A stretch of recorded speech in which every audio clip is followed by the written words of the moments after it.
Bonjour et bienvenue pour cette vidéo sur les travaux de Byron Katie, The Work.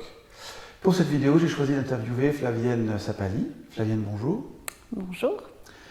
Alors la première question que je voudrais te poser concerne Byron Katie elle-même.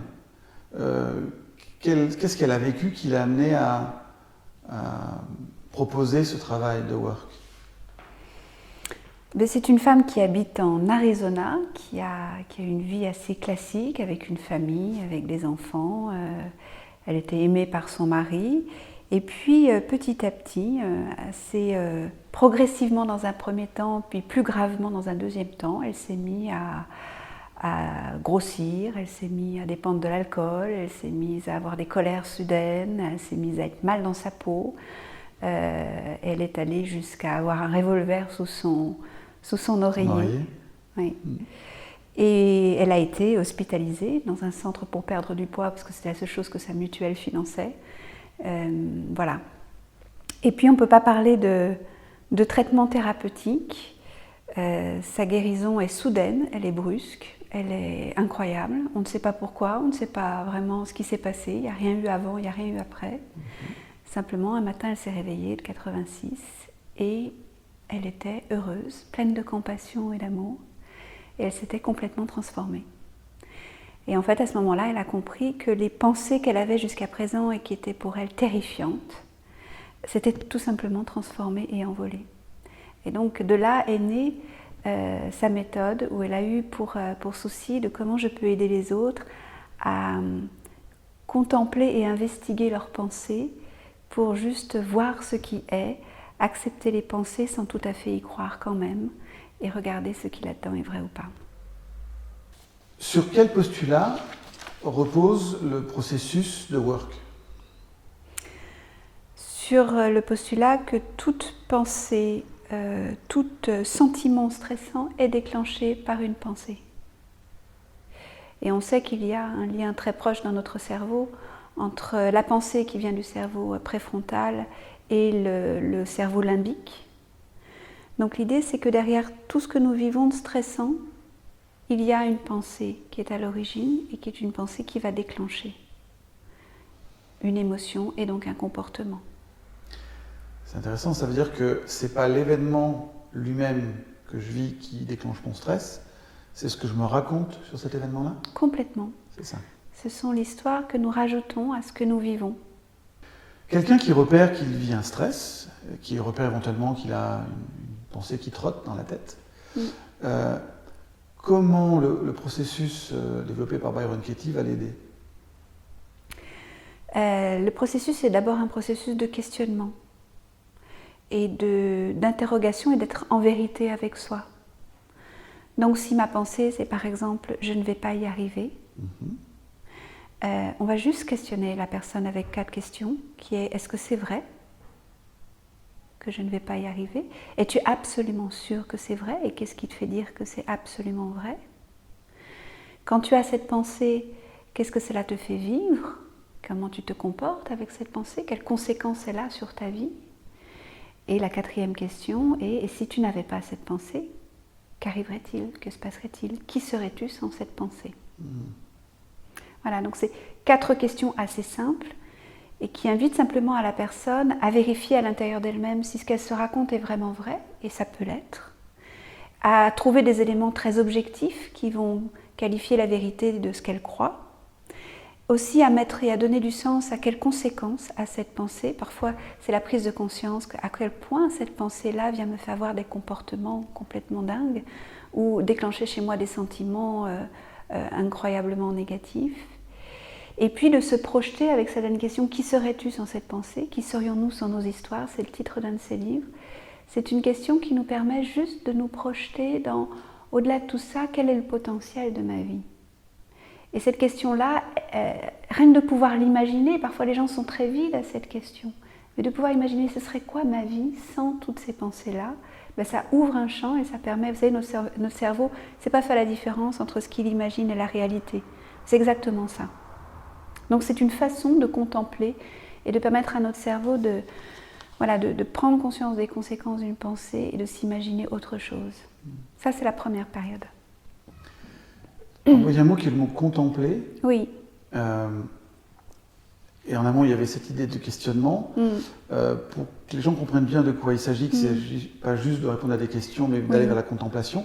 Qu'est-ce que tu entends par contempler je sais pas, les croyances ou les réponses aux questions? Ça, c'est très important dans l'approche de Byron Katie.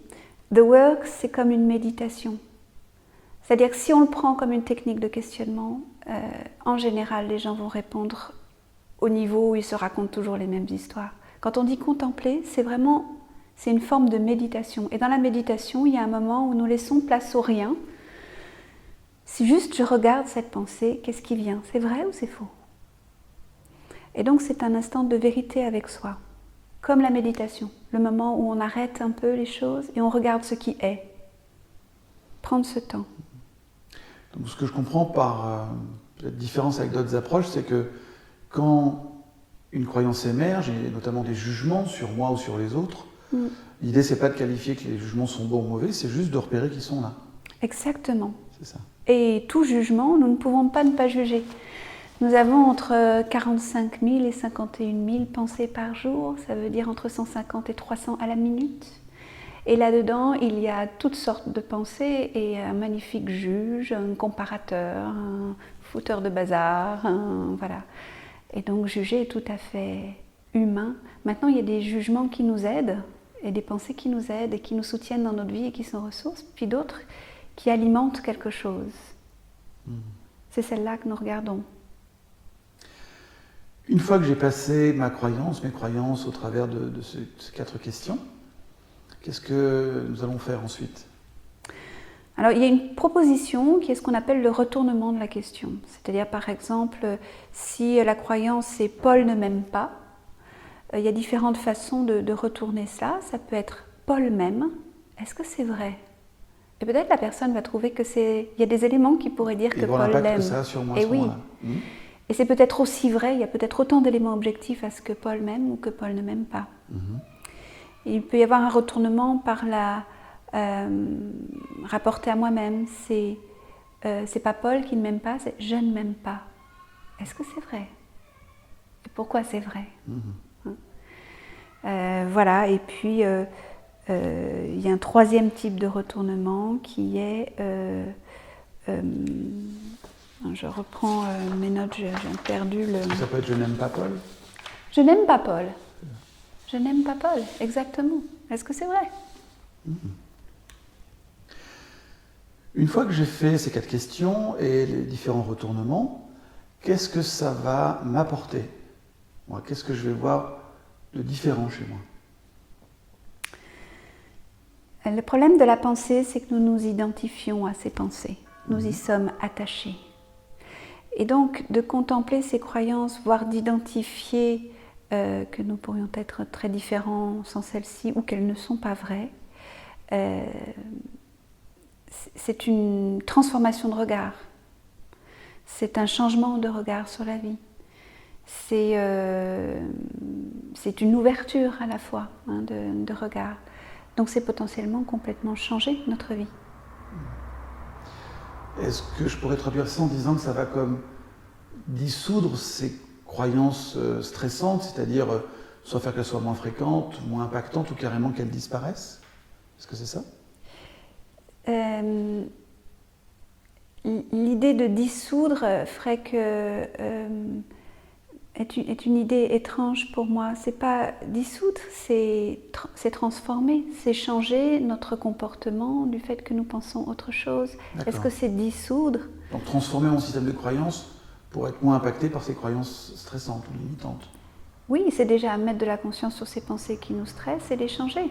Je pense à une femme qui avait une pensée stressante et un vrai conflit en elle, qui est dire « je ne pourrais pas retomber amoureuse ». Une part d'elle en avait beaucoup le désir et une part d'elle pensait que c'était absolument impossible parce qu'à chaque fois qu'un homme l'approchait, elle prenait la fuite. Et en fait, le travail qu'elle a fait avec Byron Katie sur est-ce que c'est vrai que les hommes vont lui faire du mal et la faire souffrir, parce que c'était ça sa grande crainte, lui a montré qu'elle avait absolument tout le pouvoir et toute la puissance pour si un homme s'approche d'elle et qu'elle n'en a pas envie, elle pouvait lui dire non. et qu'elle avait la possibilité à partir du moment où elle n'avait pas envie de souffrir ou pas envie d'un homme, de retrouver du pouvoir et de la puissance. Et juste, elle est partie avec ça, le sentiment que je suis puissante, je peux choisir les hommes. Ce qu'elle n'avait pas du tout avant en tête. Alors, pour les personnes qui sont en train de se dire, mais c'est simple comme transformation, elle aurait pu le faire sans, je pense qu'il est important de rappeler que les croyances que nous avons, elles sont tellement ancrées en nous qu'elles vont influer sur nos comportements, parfois même dans un sens qui nous nuit sans que nous ayons prise dessus. Et que ce travail-là permet justement de reprendre un peu de prise dessus et de transformer ça. Exactement. La plupart d'entre nous, nous croyons que nous subissons nos pensées. Or, quelque part, moi, je crois que ça rejoint une autre forme de travail qui est nous choisissons nos pensées. Comment nous pouvons nous désidentifier, les remettre en cause. Il y a d'autres approches qui traitent des croyances et des changements de croyances. Quelle est la spécificité du processus de Byron Katie? Je ne connais pas toutes les approches, mais la plupart des approches que je connais visent à trouver une autre croyance qui serait bien meilleure pour moi, une bonne pensante, entre guillemets, et essayer de vraiment se convaincre que celle-ci est bonne pour moi. Dans l'approche de Byron Katie, il ne s'agit pas d'être bien pensant, il ne s'agit pas de croire absolument l'autre chose de ce que nous croyons. Il n'y a aucune exigence. C'est une invitation à regarder simplement ce qui est, en vérité, avec soi. Et de là, laisser faire à l'intérieur. C'est ça que j'apprécie. C'est un travail donc plus... Rarement nous remettons en doute nos pensées. Nous cherchons tout de suite dans les autres approches à voir ce qu'il faudrait penser autrement. Or, penser ceci ou penser son inverse, c'est encore l'idée qu'il y aurait des bonnes pensées ou des mauvaises pensées. Ce n'est pas le cas. Rien n'est attendu de l'autre. Et qu'est-ce qui t'a particulièrement attiré dans cette approche-là? Qu'est-ce qui fait que tu t'es investi davantage dans cette approche-là que d'autres approches? Cette approche fait beaucoup le lien avec une autre qui est de ma spécialité, qui est l'élément humain et qui vise vraiment à être le plus en vérité possible et le plus authentique avec soi-même. Et ça, c'est quelque chose de très important pour moi. Et puis, il y a des raisons plus personnelles qui sont que je viens d'une famille où il y a eu beaucoup de déni. Et que c'est toujours pour moi une question de comment accompagner quelqu'un qui croit un certain nombre de choses comme vraies et qui ne veut pas regarder autre chose que d'autres lui disent. Et donc cette approche m'a aussi aidée à pouvoir accompagner des gens qui sont assez parfois rigides ou fermés sur ce qu'ils pensent ou sur ce qu'ils croient. Voilà, tout simplement. Alors pour les personnes qui se diraient, tiens, cette approche m'intéresse et je voudrais aller plus loin, comment on peut être accompagné là-dedans? Quelle peut-être lecture nous pouvons trouver pour pousser un petit peu plus loin que cette simple vidéo? Il doit y avoir 5 ou 6 livres de Byron Katie. Qui serais-je sans mes histoires, qui est le plus connu, avec un DVD à l'intérieur, donc qui permet à la fois d'avoir la méthode, un certain nombre d'extraits de la méthode, et puis aussi d'en visionner. Je trouve qu'il est assez bien fait. Voilà, après, un qui m'a beaucoup parlé, qui est « J'ai besoin d'être aimé ». Est-ce que c'est vrai? Et voilà, par rapport à d'autres approches qui parlent de nos besoins, je trouve que c'est très intéressant. Et que ce livre-là relate tout un tas d'histoires d'amour compliquées où finalement nous nous racontons des histoires. J'ai besoin d'être aimée, est-ce que c'est vrai? Je le recommande. Et ensuite, est-ce que c'est des choses qui se font en groupe, en individuel? Est-ce qu'il suffit de lire le livre? Comment ça se passe pour... Il y a la possibilité de rencontrer Byron Katie qui depuis 2 ans vient en France au mois de juillet, à peu près vers le 14 juillet, sur une journée. Donc ça, je conseillerais de le faire. Il y a aussi sur son site la liste de certaines personnes qui ont vécu 11 jours avec elle en Californie. Donc ils peuvent accompagner... Qui peuvent accompagner spécifiquement sur la méthode Byron Katie. Après, souvent, voilà, c'est pas une méthode miracle qui va répondre à tout. Donc il peut y avoir des intervenants comme moi qui ont cette méthode-là au cœur d'autres et qui vont accompagner une personne plus globalement dans sa problématique. Flavienne, merci pour toutes ces informations. Merci Philippe. Et puis je vous invite à faire de merveilleux retournements pour rendre la vie plus belle. À bientôt. Au revoir.